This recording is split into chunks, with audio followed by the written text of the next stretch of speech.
Yes, आज की class में हम लोग ट्राइंगल के चैप्टर को कंटिन्यू कर रहे हैं। जैसा कि कल हम पढ़ा रहे थे उसका इंट्रोडक्शन पार्ट। तो ट्राइंगल के इंट्रोडक्शन पार्ट में हमने बहुत सारी चीज़ों को कवर कर लिया था कि ट्राइंगल बेसिकली क्या होता है।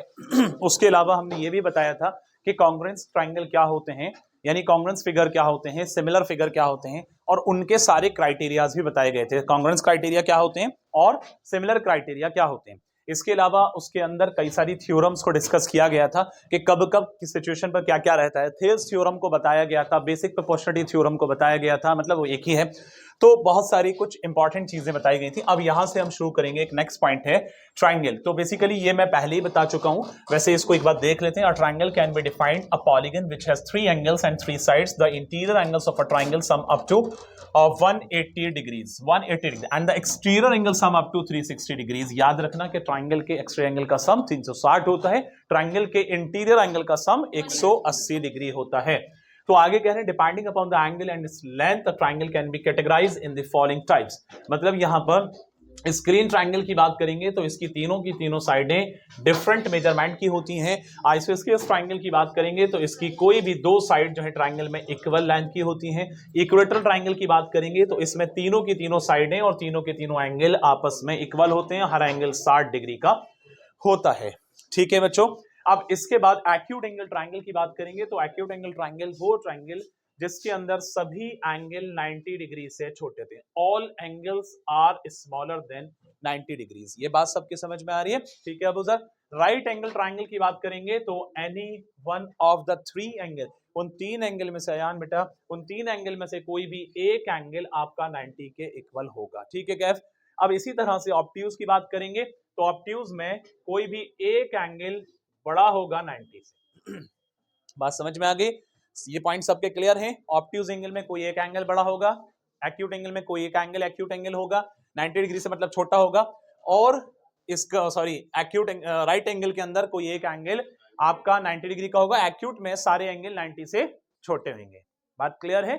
ठीक है। Next point similarity criteria of triangles. तो सिमिलरिटी क्राइटेरिया ट्राइंगल्स के क्या क्या हैं बच्चों? To find whether the given two triangles are similar और नॉट, इट हैज 4 क्राइटेरिया। इसके कितने क्राइटेरिया हैं? 4 क्राइटेरिया हैं। अब वो कौन कौन से हैं? पहला आता है बच्चों एस एस एस। कौन सा आता है? एस एस एस, यानी साइड से। तो इसके अंदर सीधी सी बात यह है कि जब दोनों ट्राइंगल के सभी साइड से सेम रेशियो में, सेम प्रोपोर्शन में होती हैं तो वहां पर वो एसएसएस क्राइटेरिया से कंसीडर किया जाएगा। इसके बाद अगर बात करेंगे ए यानी कोई भी दोनों ट्राइंगल के तीनों एंगल आपस में इक्वल होते हैं तो वो ए क्राइटेरिया फॉलो करेगा। ठीक है, इतनी बात सबकी क्लियर? डाउन करो उनको। अब इसके बाद नेक्स्ट रहेगा ए क्राइटेरिया ओनली, यानी यहां पर जो है दो एंगल के रिगार्डिंग हम बात कर रहे हैं बच्चों। तो ये क्या रहेगा? यहां पर आपको मालूम है कि कोई भी दो ट्राइंगल के दो एंगल अगर आपस में इक्वल होते हैं तो वो कंसीडर कर लिया जाता है कि वो ट्राइंगल आपका सिमिलर हो जाएगा। ठीक है यान अबू तला। अब इसी तरह से फिर एक आता है एस क्राइटेरिया। किसी भी ट्राइंगल का एक एक एंगल इक्वल और दो साइड्स उसकी सेम प्रोपोर्शन में आ जाती हैं तो वो ट्राइंगल भी सिमिलर मान लिए जाएंगे। ठीक है इरफान। नेक्स्ट आता है प्रूफ ऑफ पाइथागोरस। यस बेटा। एंगल असल में किसी भी दो ट्राइंगल के दो एंगल अगर हो जाते हैं तब भी सिमिलर है, किसी भी दो ट्राइंगल के तीनों हो जाते हैं तब भी सिमिलर है। एक तो ए होता है और ए भी है, यानी अगर हम सिचुएशन के हिसाब से वहां पर 3 एंगल हमारे नहीं आ रहे हैं, सिर्फ 2 ही एंगल इक्वल हो रहे हैं तो आप सिमिलर उसको कंसीडर कर सकते हैं। बात समझ में आ गई? अब इसके बाद यहां पर प्रूफ ऑफ पाइथागोरस थ्योरम है। आप सब जानते हैं कि पाइथागोरस थ्योरम क्या है। पाइथागोरस थ्योरम यह है कि इसमें हाइपोटेन्यूज का स्क्वायर जो होता है वो इक्वल होता है परपेंडिकुलर के स्क्वायर प्लस बेस के स्क्वायर के। तो उस बात को हम यहां पर थोड़ा सा प्रूफ इसका देखेंगे कि किस तरह से प्रूफ यहां पर शो किया गया है। हालांकि बस मैं पहले फिगर को लेकर के दिखाऊंगा, इसको बता देता हूं स्टेटमेंट क्या है। एज पर Pythagoras theorem in a right angle triangle the sum of the squares of two sides of a right angle is equal to the square of the hypotenuse of the triangle. ये बात हम सब जानते हैं, जो बात मैंने अभी बताई कि हाइपोटेन्यूज का स्क्वायर करने पे परपेंडिकुलर प्लस बेस के स्क्वायर के इक्वल हो जाता है। अब यहां पर हमें प्रूफ करने के लिए बच्चों इसका सॉल्यूशन यहां से आपका है। सिंपल सी बात है कि एक नॉर्मल ट्राइंगल है आपके सामने जिसका नाम है एबीसी। इसके अंदर हम एक कौन सी थ्योरम है वहां पर आपकी बुक के अंदर एनसीईआरटी के अंदर यहां मेंशन नहीं हुई है। 6.7 या मेरे ख्याल से एक बार चेक करो सारे, 6.7 या 6.8 आई थिंक है। लास्ट की थ्योरम है 6.7 से 9 के बीच में कोई एक थ्योरम ऐसा कह रही है कि अगर हम किसी राइट एंगल ट्राइंगल के किसी वर्टेक्स से अगर एक परपेंडिकुलर डालते हैं तो वो दोनों ट्राइंगल आपस में सिमिलर हो जाते हैं। ये बात उस पॉइंट ऑफ व्यू से डायरेक्टली यहां पर सिमिलर कंसीडर किया गया है। एक थ्योरम नंबर देख लीजिए, जो मैंने स्टेटमेंट बताया वो यहां पर यही है, ठीक है। न्यू बुक ओल्ड बुक का मैं बता रहा हूं 6.7 या 6.8 है, आई थिंक सो। दिखाना बेटा। कोई नहीं, 6.7। देखो मैं पढ़ के बता देता हूं, एनसीईआरटी मेरे हाथ में है। इफ अ परपेंडिकुलर, बच्चों सुन लीजिए, ये चीज मैं बता रहा हूं, है ना, जो बच्चे कहेंगे कि ये चीज कहां से आई है। If a perpendicular is drawn from the vertex of a right angle of a right triangle of the hypotenuse, then the triangle on both sides of the perpendicular are similar to the whole triangle to each other। जो बात मैंने अभी कही वही बात, theorem 6.7 old book NCERT bye theorem. मैं इसको अब दिखा देता हूं आपको, ये बात यहां से समझ में आ रही है शारिक। बाय थ्योरम 6.7 है ओल्ड एनसीईआरटी बुक में, ओल्ड एनसीईआरटी के अंदर 6.7 है, और शायद न्यू में कौन सी होगी वो आप लोग देख लेंगे, ठीक है बच्चों। तो इस तरह ये ट्राइंगल दोनों सिमिलर हो गए। अब जब सिमिलर हो गए तो फिर सिमिलर होने के बाद फिर क्या कंडीशन है? सिमिलर होने के बाद कंडीशन है कि एडी, देखो एडी अपॉन एबी बराबर होगा। देखो मैंने क्या कहा, जब कोई दो ट्राइंगल सिमिलर हो जाते हैं तो उनके कॉरस्पॉन्डिंग साइड्स का रेशियो सेम हो जाता है, सेम प्रोपोर्शन में, और एंगल्स इक्वल हो जाते हैं। तो मेरे भाई यहां पर इस ट्राइंगल का एडी और बड़े ट्राइंगल का एबी, एडी अपॉन एबी कर लिया, सुनने की जरूरत है। अब उसके बाद एबी छोटे ट्राइंगल का, क्योंकि एबी जो साइड है ना बेटा वो छोटे में भी आ रही है बड़े में भी आ रही है। इधर की तरफ जब मैंने एडी लिया है तो ये पता चल रहा है छोटे ट्राइंगल का है, जब मैंने इधर इसके नीचे एबी लिया है तो पता चल रहा है बड़े का कंसीडर किया गया है।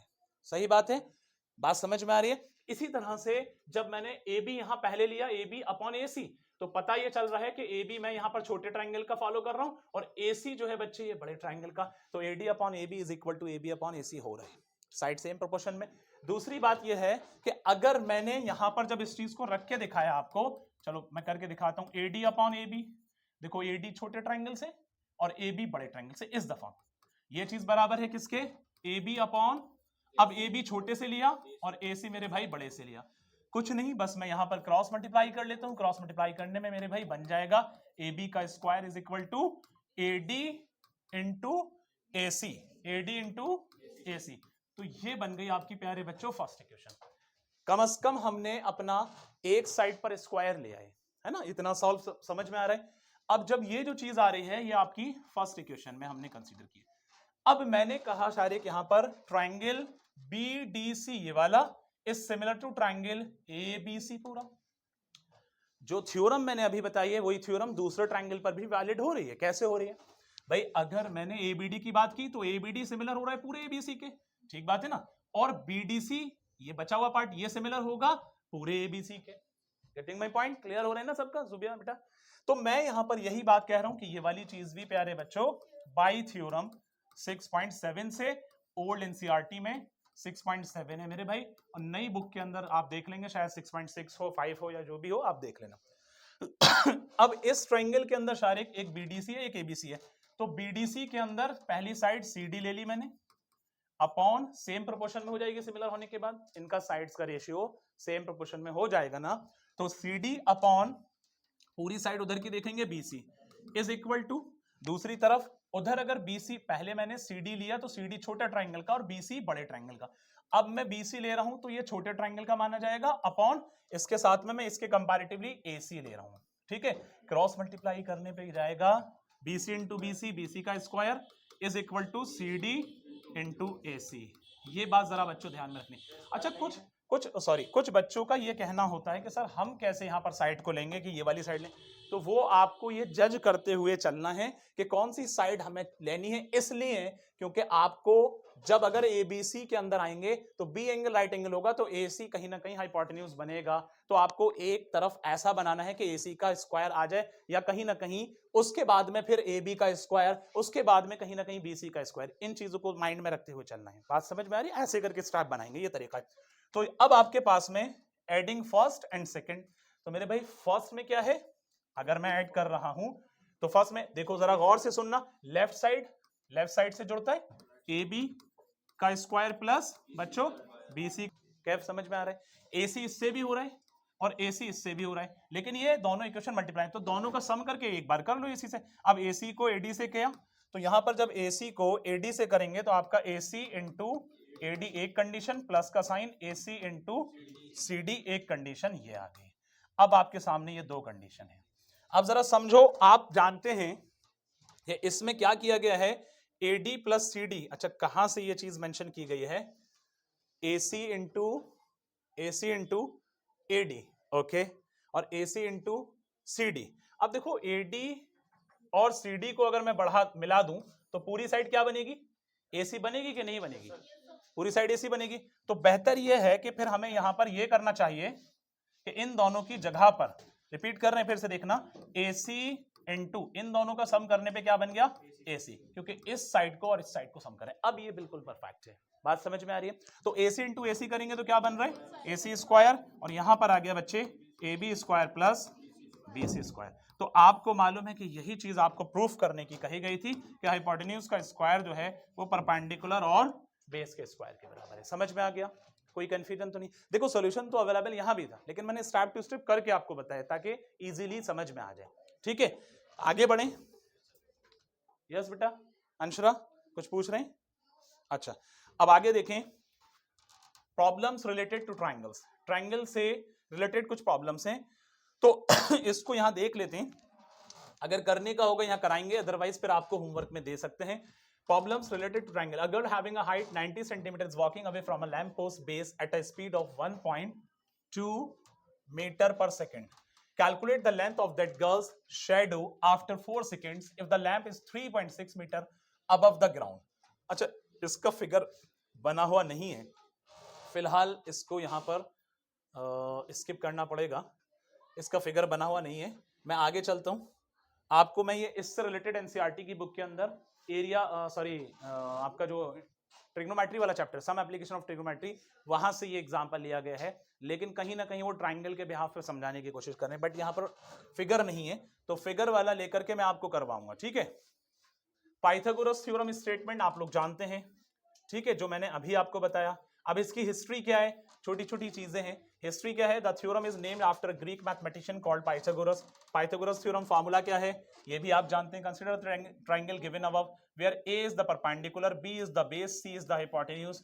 तो ए बी सी इस तरह से आपको दे रही, ठीक है। पहले इसी वे में इसको स्टार्टिंग में इसी तरह से बनाया गया था। ये एक स्क्वायर है, ये एक अलग स्क्वायर है, ये एक अलग स्क्वायर है, तो तभी तो ये किया गया था, ए का स्क्वायर बी का स्क्वायर प्लस करने पे सी का स्क्वायर, ऐसे करके बन रहा था। Side opposite to the right angle is the longest side known as hypotenuse because the side opposite to the greatest angle is the longest. यानी जो सबसे बड़ा एंगल होता है, ये थ्योरम भी हम पढ़ चुके हैं, किसी भी ट्रायंगल में जो सबसे बड़ा एंगल होता है उसके सामने की साइड सबसे बड़ी होती है। ये बातें हम चीजें पहले से जानते हैं सारे बच्चे। अब इसके बाद यहाँ पर ए स्क्वायर प्लस बी स्क्वायर बराबर होता है सी स्क्वायर, ये चीजें पाइथागोरस में बताई गई हैं। ठीक है, आगे देखें, पाइथागोरस थ्योरम प्रूफ दिया गया है, और अभी जो मैंने बताया था आपको थोड़ी देर पहले, तो वहां पर भी मैंने पाइथागोरस थ्योरम का प्रूफ कर दिया था, यहां पर उसके अकॉर्डिंगली बताया गया है। तो वो ये सारी चीजें हैं। अब यहां पर इस चैप्टर का कंक्लूजन रहेगा। ठीक है, इसको समझ लेते हैं इस डायग्राम के थ्रू कि क्या क्या चीजें हमने यहां पर पढ़नी है या पढ़ी हैं अभी तक। ठीक है,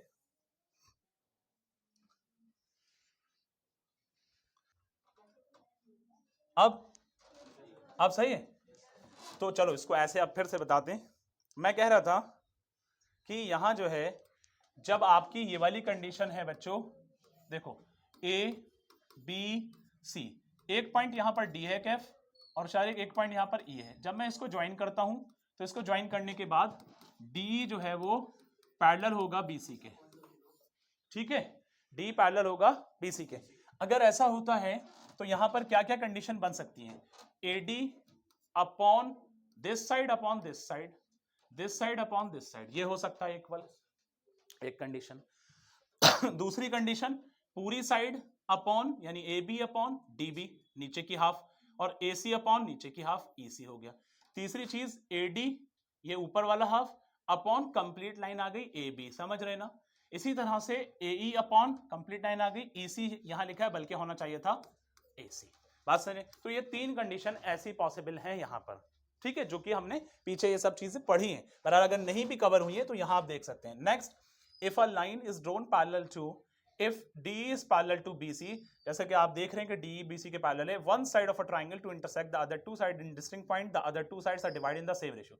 यानी यही बात जो मैंने यहां बताई है कि जब कभी भी किसी भी ट्राइंगल की दो साइड पर अगर वो पॉइंट यहां ज्वाइन करने के बाद तीसरी साइड के वो पैरेलल हो जाता है, तो उस जिस जगह से ज्वाइन कर रहे हैं वहां से वो सेम रेशियो में चला जाएगा, जैसा कि मैंने मेंशन किया AD अपॉन DB बराबर AE अपॉन AC आ जाएगा। क्लियर? इस तरह से आगे बढ़ते हैं। If a line divide any two side of a triangle in the same ratio, अगर सेम रेशियो में यानी यहां इफ होता है इस जगह पर, समझ रहे हैं मेरी बात, तो तब फिर वो ये वाली लाइन इसके पैरेलल हो जाएगी, इसका कन्वर्स है यहां पर। बात समझ में आ रही है? सबका क्लियर हो रहा है? नेक्स्ट आता है if in two triangles corresponding angles are equal, अगर किसी भी दो ट्राइंगल में कॉरस्पॉन्डिंग एंगल इक्वल होते हैं बच्चों, तो यहां जरा समझना, कॉरस्पॉन्डिंग एंगल अगर इक्वल होते हैं किसी भी दो ट्राइंगल के अंदर, तो वहां पर जो है सही है, वहां जो है क्या होगा, देखें मैं बता चुका हूं कि एंगल ए इक्वल है बच्चों किसके, डी के, एंगल बी इक्वल है किसके बच्चों, बी इक्वल है किसके, ई के, इसी तरह से ये बी इक्वल हो गया ई के, इसी तरह से सी इक्वल है बच्चों किसके, ये तीन मार्क कर रहे हैं एफ के। तो जब ऐसा होता है किसी दो ट्राइंगल में अगर उनके कॉरस्पॉन्डिंग एंगल्स इक्वल होते हैं बच्चों, तो वहां पर साइड सेम रेशियो में आ जाती हैं। बात समझ में आ रही है? ये चीजें भी हमने पीछे डिस्कस की। नेक्स्ट हम बता रहे हैं कि if in two triangles sides of one triangle are proportion, यानी एक ट्राइंगल की साइड जो है दूसरी ट्राइंगल के सेम प्रोपोर्शन में चली जाती है, जैसा कि ये कंडीशन है, तब इसका उल्टा हो गया कि उनके एंगल्स इक्वल हो जाते हैं। ये छोटी छोटी चीजें हैं, ये सब यूज होने वाली हैं, अभी हम क्वेश्चंस करेंगे तो आप लोगों को याद रखनी है।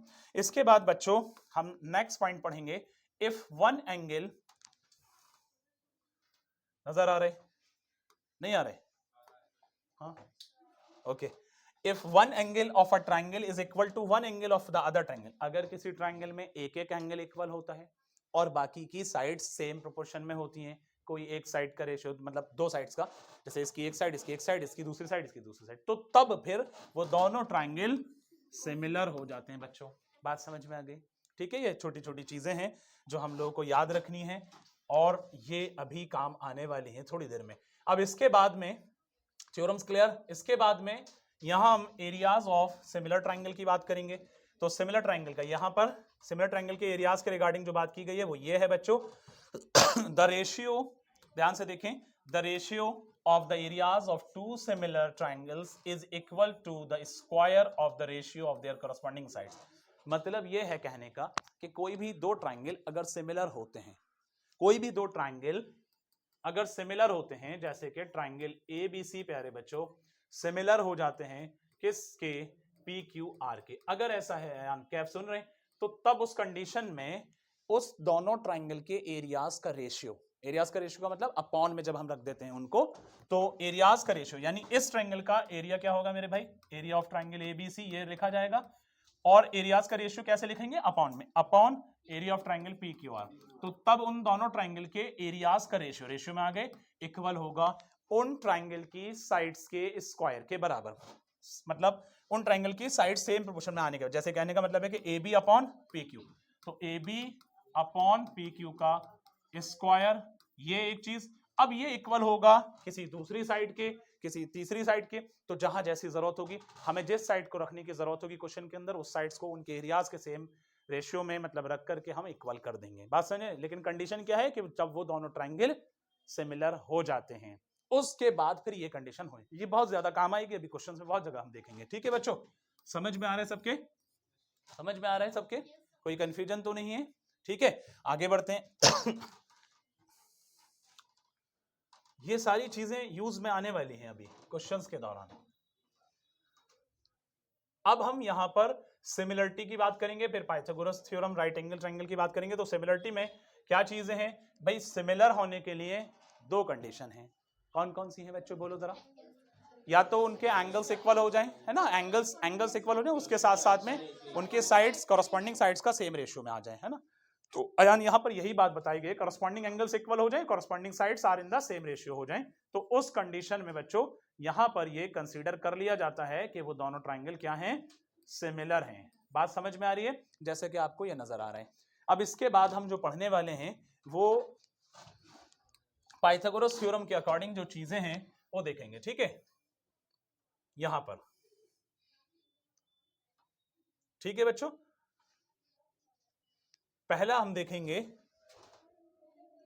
जी, if a perpendicular is drawn from the vertex of the right angle, जो मैंने थ्योरम अभी लिखवाई थी पीछे प्रूफ करने के दौरान में, वही चीज आ रही है बच्चों, theorem 6.7 KF, if a perpendicular is drawn from the vertex of the right angle of a triangle to the hypotenuse, then triangle on both sides of the perpendicular are similar to the whole triangle to each other. whole triangle का है ये, पूरा का पूरा triangle in दो triangle के similar हो जाएगा अगर हम उसके राइट एंगल की तरफ से वहां से ड्रॉ करते हैं क्या, परपेंडिकुलर। राइट एंगल क्या था मेरे भाई, बी था, यहां से एक वर्टेक्स, एक मतलब परपेंडिकुलर डाला, तो इसका ये छोटा ट्राइंगल इस पूरे के सिमिलर होगा और इसका इधर वाला ट्राइंगल पूरे के, यानी कहने का मतलब है एबीडी सिमिलर होगा बच्चों एबीसी के पूरे के, और ऐसे ही बीडीसी सिमिलर होगा एबीसी के, और ऐसे ही एडीबी, अब यहां पर एडीबी सिमिलर होगा बीडीसी के, और आपस में भी मेरे भाई ये दोनों के दोनों सिमिलर हो जाएंगे। बात समझ में आ रही है? ये बड़ी काम की थ्योरम है, क्योंकि जब बच्चा फंस जाता है, कोई सिमिलरिटी क्राइटेरिया नहीं लग रहा है, तो इस तरह से वर्टेक्स ड्रॉ करने के, ये वर्टेक्स से राइट एंगल के पॉइंट से वहां से वर्टेक्स से ड्रॉ करने के बाद में यहाँ पर सिमिलर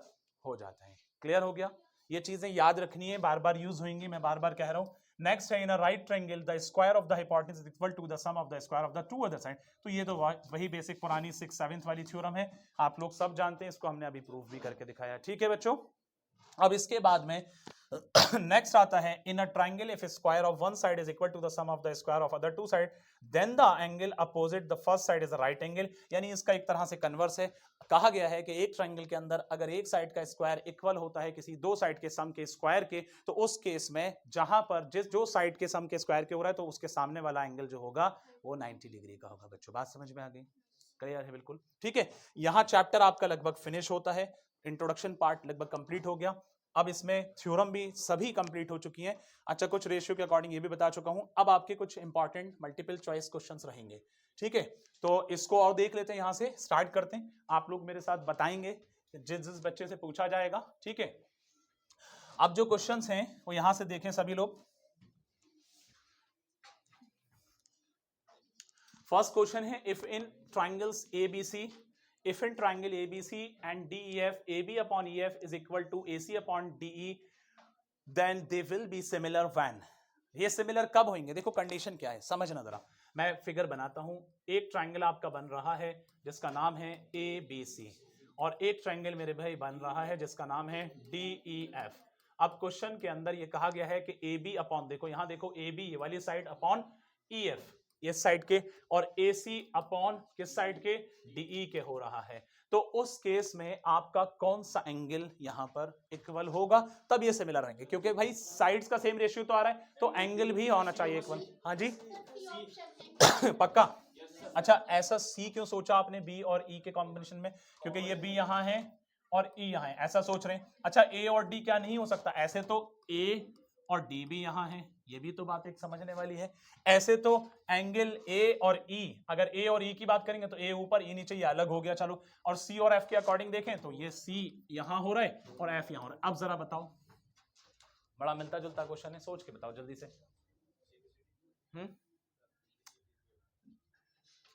नहीं, यहां पर सिमिलर, दो ट्राइंगल सिमिलर तब होंगे, क्योंकि अभी मैंने पीछे यही तो पढ़ाया, दो ट्राइंगल सिमिलर कब होते हैं? जब उनके साइड सेम रेशियो में या उनके कॉरस्पॉन्डिंग एंगल इक्वल होते हैं। तो आपको इनके साइड्स के हिसाब से जज करो कि कौन से एंगल पकड़ने चाहिए भाई। ऑप्शन बी पक्का, एंगल ए और ई।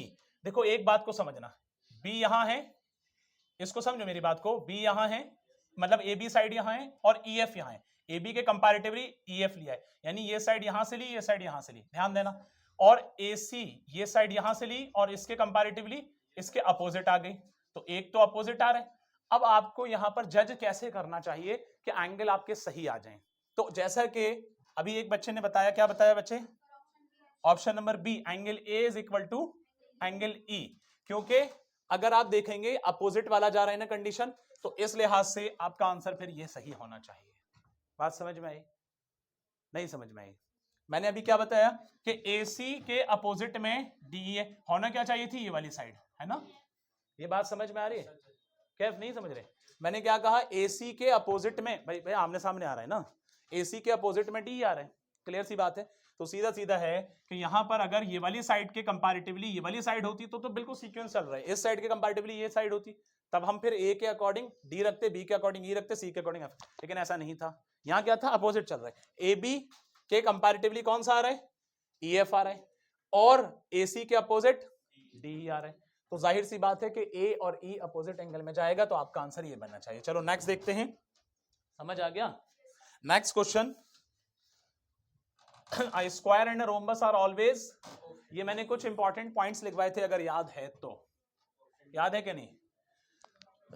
एक स्क्वायर और रोम्बस हमेशा सिमिलर होते हैं या कॉन्ग्रुएंट होते हैं, या सिमिलर होते हैं लेकिन कॉन्ग्रुएंट नहीं होते, नाइदर सिमिलर नॉर कॉन्ग्रुएंट।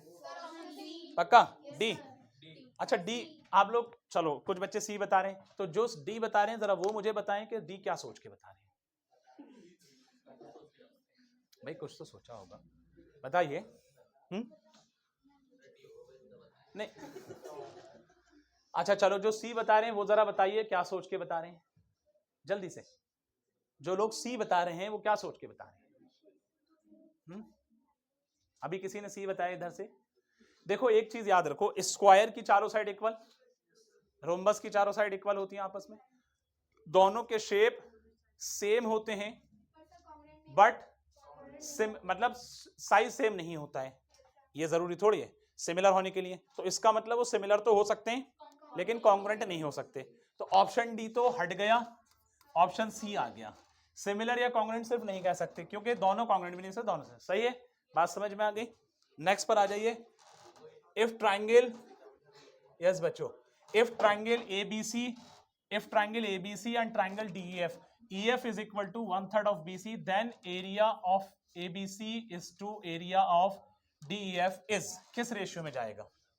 मतलब ये बात मैं बता चुका हूं कि जब दो ट्राइंगल अगर सिमिलर होते हैं तो उनके साइड्स का रेशियो उनके एरियाज के रेशियो के इक्वल होता है। तो भाई ये दोनों सिमिलर तो हैं, तो area of ABC upon area of DEF होना चाहिए।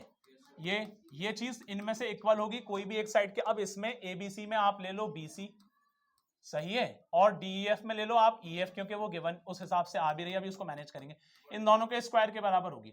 तो क्या ये 1:3 होगा या कुछ और होगा, या 1:9 होगा या 9:1 होगा? अब जरा ध्यान से सुनो। एक बात तो यह है कि ऐसा मैंने इसलिए किया क्योंकि एक थ्योरम कह रही थी, अभी मैंने ऊपर बताया था, उस थ्योरम के अकॉर्डिंग कि अगर ट्राइंगल सिमिलर होते हैं तो उनके एरियाज का रेशियो उनके साइड्स के रेशियो के स्क्वायरिंग के इक्वल हो जाता है जब साइड्स का स्क्वायर करते हैं। तो मेरे भाई इसके अंदर गिवन यही है ना, EF इज इक्वल टू कितना है, EF इज इक्वल टू 1/3 है।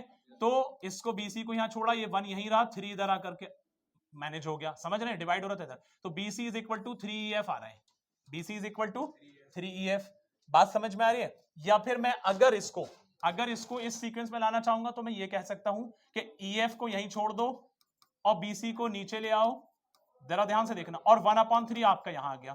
तो 1/3 जब यहां गया, इस हिसाब से ये सही बन रहा है, इसको काट दो, तो ये वैल्यू बनेगी 3 क्या बनेगा, 3/1। इसका स्क्वायर करो तो 3 का स्क्वायर करेंगे 9 और 1 का स्क्वायर 1, तो इसको लिखेंगे 9:1। समझ आया? ठीक है, अभी मैं जनरल ये क्वेश्चन ले रहा हूं, फिर आपकी NCERT के पूरा प्रॉपर्ली क्वेश्चंस कराए जाएंगे। ठीक है, and a parallelogram are on the same base and between the same parallel, then what is the ratio, the area of the triangle, the area of the triangle, the area of the parallelogram? Class 9 areas of triangle and parallelogram के chapter का ये question है। देखा जाए तो कह रहे हैं कि जब एक ट्राइंगल और एक पैरेललोग्राम सेम बेस पर बिटवीन द सेम पैरेलल है, बच्चों ऐसे करके समझ लो, ये आपका एक पैरेललोग्राम है और यहां से हमने एक ट्राइंगल लिया बच्चों जिनका same base between the same parallel आ रहा है ABC, और यहां पर मैंने D और इसको E कर दिया। अब BCDE एक पैरेललोग्राम है बच्चों, फोकस करो बेटा, और ABC एक ट्राइंगल है जिसके अंदर अयान, जुबैर और कैफ, यहां पर बेस दोनों का सेम आ रहा है। BC क्या है, ट्राइंगल का भी बेस है, और BC क्या है, पैरेललोग्राम का भी बेस है। तो जब ऐसी कंडीशन होती थी और बिटवीन द सेम पैरेलल होते थे तो ट्राइंगल का एरिया पैरेललोग्राम के हाफ के इक्वल हुआ करता था। क्लास 9 की थ्योरम 9.2 9.3 इसके अकॉर्डिंग यहां पर ये बात कही गई थी NCERT में। एरिया ऑफ ट्राइंगल ABC होता था बच्चों, आप लोग पीछे की चीजों को बिल्कुल भूल जाते हो, half of area parallelogram BCDE। सही है बच्चों बात? तो इस तरह की सिचुएशन हुआ करती थी जब अगर same base between the same parallel होता था। तो अब आप देख सकते हैं कि हाफ के हिसाब से अगर देखें तो अगर मैं इसको इधर ले आऊंगा बच्चे तो ये बनेगा, ध्यान से देखो, मैं कह रहा था कि अगर मैं इसको इधर ले आता हूं, मैंने क्या कहा, area of triangle ABC is upon में आ जाएगा area of BCDE is equal to क्या रहा भाई, 1/2। तो इसको 1:2 कह सकते हैं या 2:1 या 1:2, 1:2 कहा जाएगा, इसलिए कि 1/2 में। क्लियर हो गया? ठीक है, एक लास्ट क्वेश्चन देख रहे हैं फिर क्लास ओवर करते हैं। ये लास्ट क्वेश्चन आप लोग के लिए बच्चों होमवर्क रहेगा और इसका ऑप्शन आपके सामने है। D and E are respectively the points on the sides AB and AC of a triangle ABC such that AD is equal to 2 cm, BD is equal to 3 cm, BC 7.5 cm। DE parallel है बच्चों किसके, BC के, and then the length of DE in centimeter. अब आपको मैं diagram दे देता हूं, फिर उसके बाद आपको क्या करना है बच्चों, ये आपको खुद से करना है इस क्वेश्चन को। ऑप्शन आपके सामने ये है 2.5, 3, 5, 6। तो आपके सामने एक ट्राइंगल ABC है और एक ट्राइंगल आपके सामने यहां पर बच्चों ये वाला रहा DEF। ठीक है, ये दो ट्राइंगल है। अब जिसके अंदर आप देख रहे हैं कि अलग अलग हैं, जिसके अंदर AD आपको दे रखा है, एक सेकेंड, ABC, ओ वेरी सॉरी, इसमें एक ही ट्राइंगल में यहां पर अलग से पॉइंट्स दिए गए। एक बार फिर से पढ़ते हैं। ABC एक ट्राइंगल है जिसके अंदर D और E इन साइड्स पर है, तो D यहां आ गया बच्चों और E यहां आ गया, ऐसे समझो। अब कह रहे हैं कि AD जो है वो 2 सेंटीमीटर का है और BD जो है वो 3 सेंटीमीटर का है और BC 7.5 का है बच्चों, और DE जो है वो पैरेलल है कहीं ना कहीं किसके, BC के। Then the length of DE की लेंथ बताइए। तो आपको प्यारे बच्चों DE की लेंथ निकालनी है। अब इसमें सिमिलरिटी क्राइटेरिया लगाइए, किस तरह से लगाना है आप लोगों के सामने क्वेश्चन है। 4 ऑप्शन आपके ये रहे।